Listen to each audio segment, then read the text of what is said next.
Good morning. Today, I want to talk to you about day 2 of unschooling and gratitude. It's a challenge we have over in the membership group. You're always welcome to join us. But today, I have a video. I want to talk about setting up your home for gratitude. If you want to lower your stress and increase your joy, focusing on gratitude can be just the ticket. So, one of the interesting things about being an unschooling parent is you get this opportunity to really examine what's happening in your home as well as in your own mind. And it's all related, right? When we're not happy, that spreads through the house pretty quickly. And while I'm not saying be happy every day, nonstop, that would be weird and totally impossible. I am saying that we have the chance to change the trajectory a little bit by reframing and dusting off some ideas that we have in our heads. And this will translate to a little more happiness in our day-to-day lives. So lots of areas of our homes are going well. So let's not breeze past them to leave us only focusing on where we came up short. It's so easy to let that happen, right?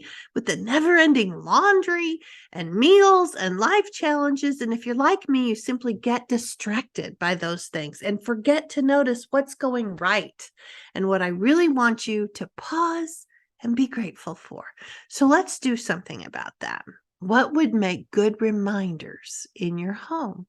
First, I want you to know there's an unschooling guide about setting up your home, where I've gone room by room to help you look at it a little bit differently. You may need access to that. If you're in the membership, it's over in our Circle platform. If you're not, you can still just get that guide. I'll leave a link below so that you can find it. But maybe setting up a few reminders would help you bring ideas back to the front of your mind. So take a deep breath. Think of a happy memory each time you pass these things, and that's how you make the association. Over and over, it becomes a habit. I have a bunch of gratitude ideas and memes over at Pinterest. I'll put the link for that too. But you could save the ones that resonate with you. You could even switch them out every month. Maybe you're going to set up a wind chime that every time you pass it, you can touch it and it can remind you to think about things that are going right.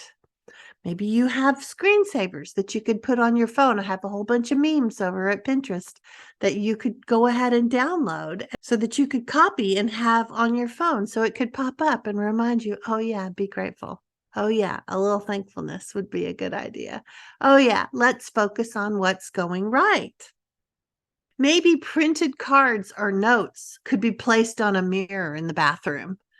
Maybe a gratitude jar, which I'm going to explain a little more in just a second, because every day of my gratitude challenge, we've got something to read or think about and something to do. And today is the gratitude jar. Maybe scented candles. Maybe you're going, something makes you feel, that makes me feel good. How about a new one to remind you about gratitude? The gratitude jar came from something I read from Elizabeth Gilbert. She had something called the happiness jar. So it works the same way. And what I want you to do every day, write on a piece of paper something that went well, something that was the happiest moment of the day, and put it in the jar. These small activities can shift your focus and impact your life. You can have your kids do them too, and it will have the same effect with them.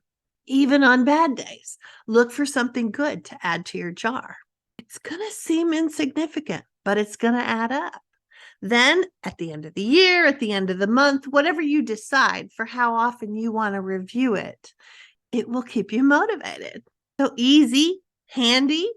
You could have it right there on the counter. Put your note in. Everybody could have their own jar. You could have a family jar, however you want to set it up.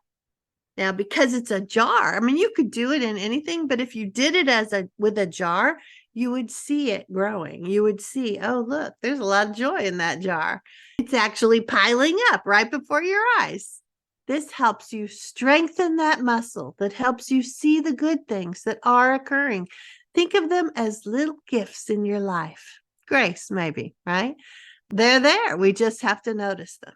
Go on, grab a jar, and I'll be back again soon. Oh, and if you haven't liked or subscribed this channel, that would really help me. Hit the little bell and it'll tell you when I put something new up. Leave a comment and have fun unschooling your kids.